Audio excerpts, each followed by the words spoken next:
Үйде ақшаны кім ұстайды? Сіз ұстайсыз ба, әлде әйеліңіз ұстай ма? Мен істеймін. Сіз ұстайсыз ба? Күйеуім істейді. Сізде? Отағасы істейді. Сізде? Бізде де отағасы. Сіздің жұбайыңыз бар ма? Бар. Қай жақта?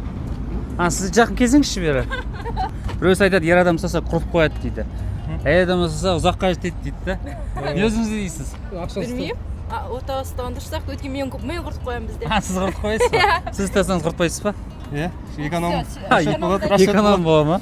Біздің Тойбал Жандосова және Қалқыманға тіркелгенсіздер ма? Жоқ, тіркелмеген. Тіркелмегенсіздер ма? Болды, 7 майға қандай қымбат сыйлық жасадыңыз?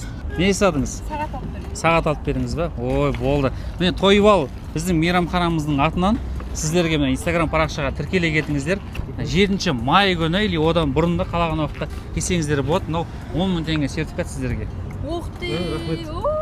Қай жақтан шығып келесіздер? Осы жерде. Біздің кафемізден шығасыздар. Бастан келеміз, бірақ тіркелмедік. Болды. Мына жақта Instagram QR бар, біздің Instagramға тіркеле кетіңіздер. Тойбал Жандосовада күтеміз. Жақсы. Жақсы, мереке құтты болсын. Сонымен ақша кім ұстайды? Мен істеймін. Кім ұстайды? Күйеуім істейді. Болды. Жақсы.